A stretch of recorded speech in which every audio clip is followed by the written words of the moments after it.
আজকে আপনাদের সাথে ঢাকা বিশ্ববিদ্যালয়ে ভর্তি পরীক্ষার আপডেট তথ্য জানাই দিব।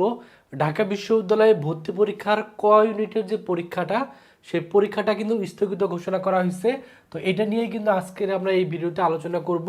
তো ঢাকা ইউনিভার্সিটির মিলে ক ইউনিটের পরীক্ষা 20 তারিখ, অর্থাৎ 20 তারিখ সকাল 11টা থেকে 12টা 30 পর্যন্ত হওয়ার কথা ছিল, বাট এই পরীক্ষাটা কিন্তু স্থগিত ঘোষণা করা হয়েছে। তার মানে 20 তারিখে যে এই ইউনিটের যে পরীক্ষাটা বা বিজ্ঞান ইউনিটের যে পরীক্ষাটা হওয়ার কথা ছিল, সেই পরীক্ষাটা কিন্তু হচ্ছে না। কেন হচ্ছে না এর কারণটা অলরেডি আপনারা অনেকে জানেন। আমাদের কিন্তু সাহসী জুলাই যোদ্ধা ওসমান হাদি ভাই কিন্তু নির্মমভাবে গুলিতে নিহত হয়েছেন বা শহীদ হয়েছেন।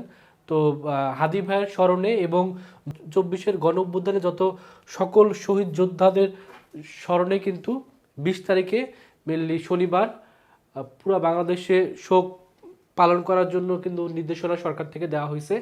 এর জন্য এটাকে সম্মান জানিয়ে ঢাকা বিশ্ববিদ্যালয় কর্তৃপক্ষ এই 20 তারিখের পরীক্ষাটা স্থগিত ঘোষণা করা হয়েছে। এখন এই 20 তারিখের পরীক্ষা বা এই রুটের পরীক্ষাটা কবে নাগাদ হবে সেটা নিয়ে যদিও এখন পর্যন্ত জানা যায়নি, তবে আমরা ঢাকা ইউনিভার্সিটির ওয়েবসাইটের মাধ্যমে যেটা জানতে পারছি যে পরীক্ষাটা শীঘ্রই এটার ডেটটা জানাই দিবে। আর যখনই ডেট জানাই দিবে অবশ্যই ভিডিওর মাধ্যমে আপনাদের জানাই দিব। আর যেহেতু আমাদের হাদি ভাই শহীদ হয়েছেন, তো সকলে হাদি ভাইয়ের জন্য অবশ্যই দোয়া করবেন। আমরা সকলে দোয়া করি যাতে হাদি ভাই বেহেশত নসিব করে হাদি ভাইকে আল্লাহ তাআলা। তো সকলের কাছে দোয়া প্রার্থনা করে আজকের ভিডিও এখানেই শেষ করতেছি। সকলে ভালো থাকবেন, সুস্থ থাকবেন। আল্লাহ হাফেজ।